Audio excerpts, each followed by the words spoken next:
In the last video, we completed the framing, but the last piece that needs to be complete for the substructure is called the rim joist, which is the piece that attaches to the front of each tail of the joist, connecting them together and creating those graceful but difficult curves. We did a lot of brainstorming on how to get this curved rim joist, but started off with our plan A, which was to use a 2x12 on all of the straight sections, then 1/2 inch plywood on the curves. The hope was that the 1/2 inch ply would be malleable enough to make the curves without snapping. Then we would build up the thickness needed by laminating 3 layers of the plywood together. Let me go ahead and kill the suspense and tell you that it worked like a charm. And while it was a very time-consuming process, it was extremely satisfying. And man, what a transformation it made to the deck overall.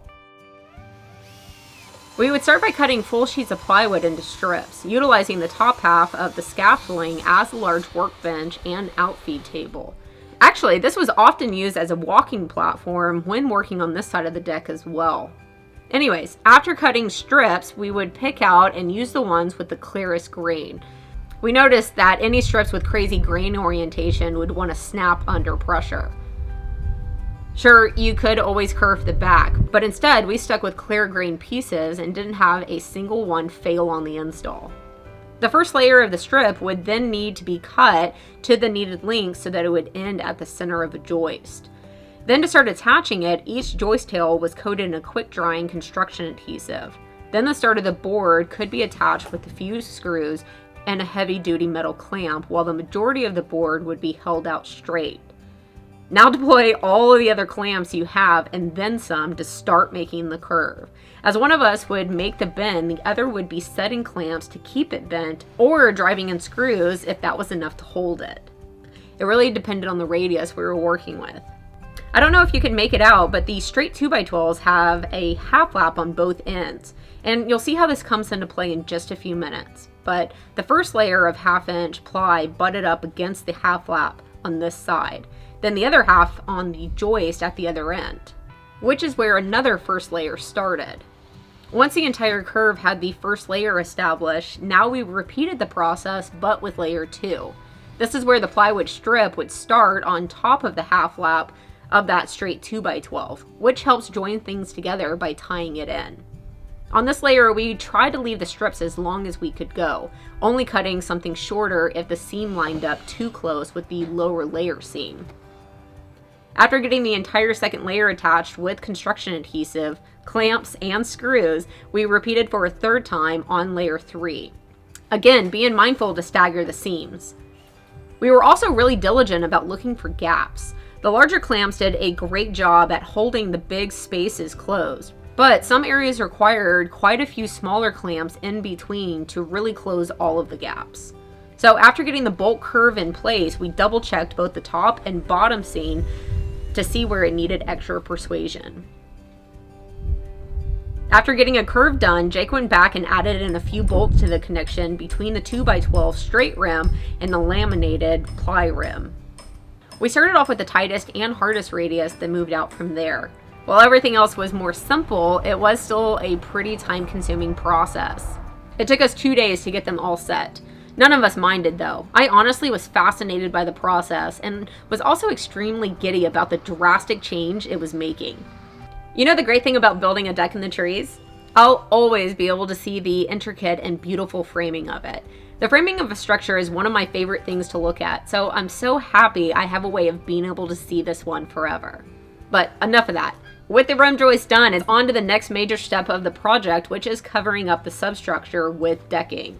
The first thing in the step was to first apply a protective tape to the top side of every single surface of the framing. If you've ever had to demo a deck before, you'll know that the top side of the framing is typically rotten even when the rest of the board isn't. This tape is designed to protect the tops of all of these members by acting as a barrier between wood and moisture. So while this step is a little time consuming, it will drastically affect the lifespan of your structure. I'm using the Trex Protect Beam and Joist tape, which is a self-adhesive butyl tape that won't bleed, dry out quickly, or curl up like many asphalt-based tapes. After that step, it was right into attaching the deck boards. One of the challenges here was getting material staged up on the deck for us to pull from. We ended up utilizing the forklift again to lift a big stack of material up and into the air, then a few carefully placed walk boards to allow us to assembly line, unload, and slide over the boards to a start position. For this project, I am very excited to be working with Trex, using their Transcend decking line, which is a composite decking material. One main reason for going with a composite is its superior durability.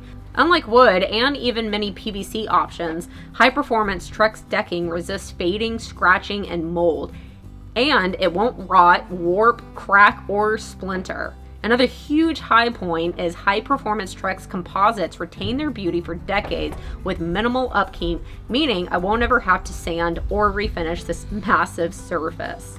I didn't want the deck to be all one color and pattern. To give it some visual interest, we placed a dark stripe right on top of the 3 joists sistered together and then used a lighter color on the rest. This stripe was our starting point for the decking. With the stripe down, we picked up the lighter color and started working to the left of the 3 joists. Working around the trees isn't difficult, but it will be more time consuming. So to start off, we actually started laying down the deck boards that would be a continuous run from the center stripe all the way off the deck. You can see we're placing full length boards down, then letting the free end run wild. I'll tell you the best part about this step, creating a super easy walking surface. After a week and a half of having to move a ladder anywhere we wanted to go, or balancing and picking a small path to walk on, it was a giant relief to have a solid and large area to not only walk on, but to also work from. At the end of day 1 on decking, we only made it this far. But remember, the first day of any new process is going to be the most time consuming. We finished the day off by using a circular saw to cut the majority of the wild end off so that it doesn't strain the portion of the board that is attached to the deck. Day 2 on decking, we covered much more ground, largely because we had our system figured out. What we worked out is a 2-man team worked best. One person could set the new deck board in place and do all of the pre-drilling, while a second person followed behind, actually driving in the screws. For a securing method, we're using the hidden fastener approach, meaning the screws go into the side of the deck boards instead of on the face where you'll be able to see them. I love the way that the boards look without screws showing everywhere. It's a small thing, but it gives the finished appearance a super clean and tidy look. To accomplish this look, we're using an incredibly handy deck jig made by Craig specifically for the hidden fastener approach. It's very unassuming because it's small and lightweight, but the simple jig takes out almost all of the thought work in laying down the deck boards. The face of the jig is covered in useful alignment tools for getting the jig in line with the joist, whether it be straight or at an angle. A pre-drill bit that has a collar on it is included so that when you set the jig in place to drill a hole, the collar will regulate the depth, not allowing you to go too shallow or deep. Next, you can drop a screw into the same port and use the driver bit, also with a collar, to set the screw. The collar, once again, not allowing you to over or under tighten. After that, you can repeat with the next hole. Something I didn't realize until tackling this project is composite decking expands and contracts just like real wood does. With that, a 1/4 inch space needs to be left in between each board to allow for movement. The Craig jig comes with 3 spacers to make this job go quicker. It isn't crucial that the spacers be placed when pre-drilling the holes, but it is when the screws start going in. If they aren't set, then the screw will actually push the board over as you're tightening it down, which will of course mess up the gap. Once we got to the second side of the deck, we were really starting to fly. We again started in the center of the deck so that we could lay down a ton of boards without having to work around the trees. Jake and Dave both took a side, working out from the middle, and I would hop back and forth to do the pre-drilling so that we could all 3 keep moving. Something else that made this job go quick is having a good set of knee pads. You'll see that I'm able to easily slide from joist to joist, moving the Craig jig along to very quickly knock out the pre-drilling. This was my first time trying out these tough-built knee pads, and I was beyond impressed. They might look a little intense, but they are extremely comfortable and are designed with full mobility in mind. It's not only easy and comfortable to go from standing to kneeling, but the design also keeps the pads square on my knee and won't allow them to side shift. Okay, let's talk about working around these trees. Again, it is important to leave room for movement here. There's 7 inches around the tree on the framing for growth, but on the decking, we ultimately wanted to leave 2 inches. This will be for when the wind blows and the trees move a bit. Should the tree get closer to the edge of any deck surface in the future, then they can always be trimmed back some. For now though, we would just get the boards close enough, then do all of the final trimming at the very end. So each board would get roughly cut with a jigsaw so that all the boards around the tree could be laid down and attached. Once the tree was fully covered on all sides, then the final cut would happen. Jake held onto a putty knife that was exactly 2 inches wide to make the step easier. He would run the putty knife around the base of the tree and mark off with a Sharpie where the 2 inches fell. Now a jigsaw could be used to cut it out. It took us 2.5 days to complete the decking, and man, it was a wonderful feeling getting to the very end. We were all very smoked, but extremely satisfied. Next deck? No. Of course, we weren't quite done yet. At this point, all of the ends are still left running wild and need to be cut flush to the rim joist. I had planned on doing this with a flush trim bit and a router, but to ease the amount of work the bit had to do, we first used a combination of a jigsaw or circular saw to trim the bulk of the overhang, but then came back with a router to square it up nice and neat. Whew, look at those curves coming out. Oh my goodness. What a tremendous amount of work. It is so cool and also so beautiful. I love the overall high definition wood grain patterns of this Trex decking, with the Havana Gold boards having a warm golden color, while the Spice Rum offers an appealing contrast with its earthly umber tones. Very reassuring after all of this work that its stunning vibrancy will remain unchanged for years. Okay, hang in there with me. It might seem like a good stopping point, but there is actually one more major step to complete this portion of the build.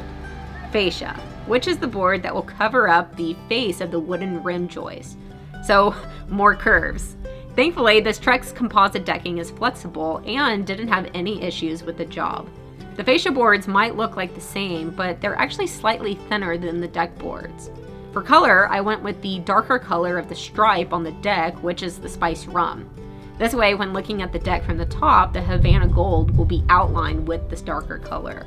These boards are installed very easily by simply holding the board in place and then screwing it into the rim joist. Before getting started, we first went around the deck and painted a small portion a dark color. And this is because it will take 2 fascia boards stacked on top of each other to make up the height of the rim joist. So instead of having the pressure-treated wood showing through, this will help camouflage the gap. Next, we started with the top board. Here we positioned the board just slightly over flush with the top of the deck. And that's because this board will want to expand and contract up and down. And when it contracts, I don't want the deck edge being exposed. David and I actually started off trying to stick with the hidden fastener approach, but noticed that it wasn't holding the boards down all the way on these tighter curved surfaces. With that, we switched over to face screwing the boards on instead. With the deck on, it is pretty difficult to utilize clamps, so instead one of us would hold out the long board so that it would be as straight as possible, while the other person would slowly work towards the end, screwing it down as they went. We first went around the entire deck and attached the top boards. This way we could work with full lengths and see where the seams would fall. Then also avoid working around the beams for the meantime.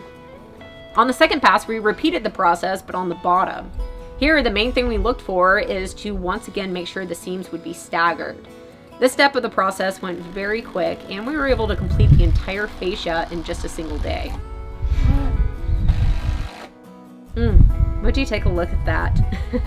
I cannot express how giddy I was at this point. Also, very tired. This was a massive undertaking, and I think that's saying something coming from me. Even though we've come a long way, we still have a few more things to take care of. Next up for the deck, we'll be building a unique set of stairs for it. So, if you're enjoying the build, then be sure to stay tuned.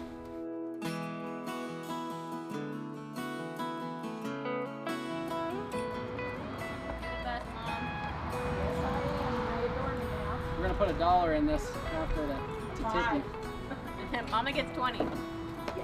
Thank you.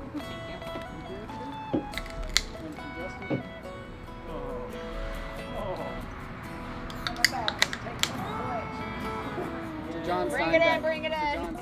Thank you so much for watching. Be sure to tune in next week where I show you how we're building this very unique and cool set of stairs. I'll see you then.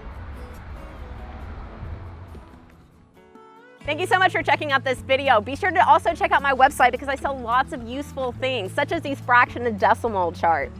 They're not only cool shop decor, but they're also functional. If you're interested in getting yours, you can click right here.